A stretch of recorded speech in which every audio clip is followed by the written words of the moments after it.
Infelizmente, uma mulher e um bebê morreram após um incêndio em uma residência em um condomínio localizado na Avenida Serra Azul, aqui em Maringá. O fogo começou por volta das 5 horas da manhã desta sexta-feira. De acordo com o Corpo de Bombeiros, as duas vítimas foram encontradas dentro de um banheiro da residência. A mulher teria aproximadamente 50 anos de idade e seria babá da criança. Uma outra mulher de 35 anos e uma outra criança de 3 anos que estavam na mesma casa foram resgatadas sem queimaduras, e elas só se salvaram desse incêndio porque foram para a sacada da residência, da casa.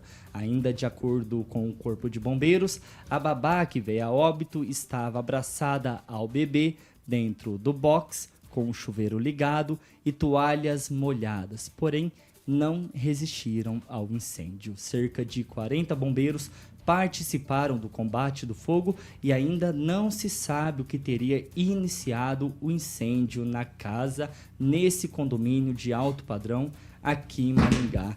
Aguinaldo Vieira, hoje pela manhã você foi um dos primeiros que trouxe essa notícia aqui na imprensa maringaense, né? Infelizmente, né, me parece que por volta das 5 horas esse incêndio se iniciou no condomínio de luxo e essa tragédia vitimando aí a família Meneghetti, né, o filho de 1 ano e também a babá que lá estava. O Meneghetti viajando à China para negócios, eles têm empresas de brinquedos, de decoração, flores, e estava por lá e ainda não sabe exatamente as causas, né? Geralmente quando é numa casa simples, a gente diz que é uma vela ficou acesa e queimou uma cortina e começa um incêndio. A princípio ali não houve uma explosão, né? Então algum curto-circuito talvez, infelizmente. E a babá heróica fez até o que os bombeiros dizem corretamente, né? De colocar uma vestimenta para tentar tampar a respiração, a inalação, mas infelizmente ela foi para o lado do banheiro e não morreram queimados, mas a inalação dessa fumaça que é muito tóxica e infelizmente vai a óbito rapidamente. Infelizmente uma tragédia assim que não dá para falar porque a gente passa pela nossa cabeça esses momentos de terror e a falta agora desses entes queridos. Ô Daniel, não tem nem muito o que comentar, o que falar sobre essa tragédia que aconteceu hoje no início da manhã aqui em Maringá, né? Não, uma situação muito triste, né, Thiago? A gente não consegue nem imaginar a dor dos familiares, das pessoas próximas.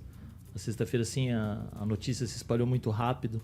A cidade inteira hoje praticamente num clima mais triste, porque quando se perde uma criança, a babá ali, como foi encontrada, esse amor que ela tinha na criança, ela já trabalhava ali na família, deixa todo mundo triste, faz todo mundo ter um pouco de reflexão de que o tempo, você não pode esperar nada. Pode ser que você vai dormir, aí de repente sua casa começa a pegar fogo, a mãe saiu desesperada para um lado e de repente acontece essa tragédia.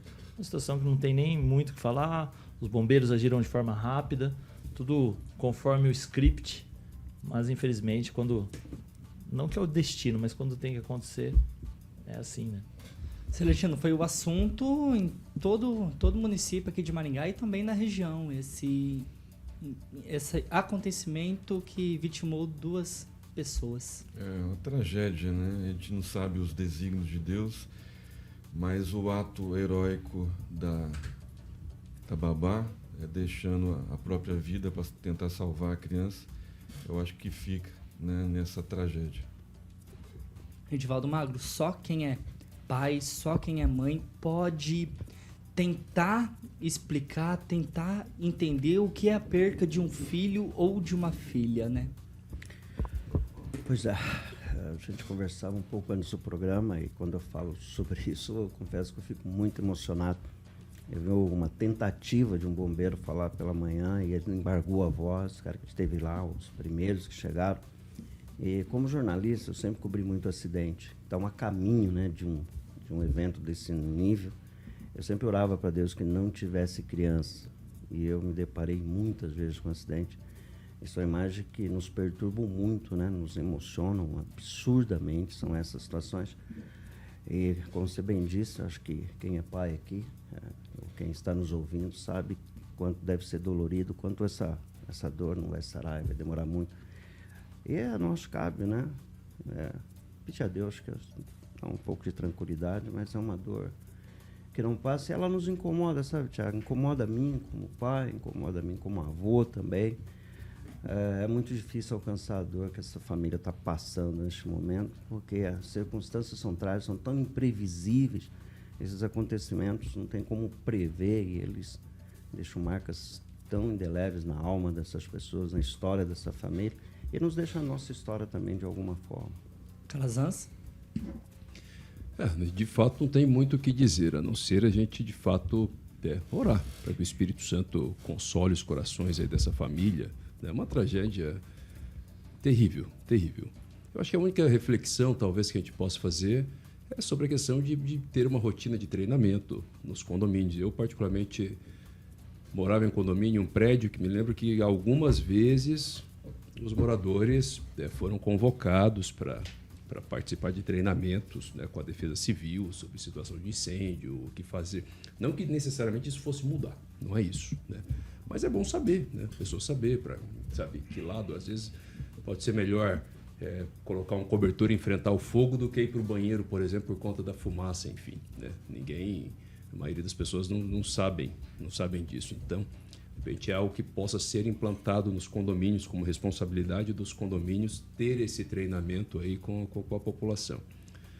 Acho que é a única reflexão possível. Do mais é esperar que Deus cure, né? Ou que Deus minimize ao máximo a dor dessa família aí.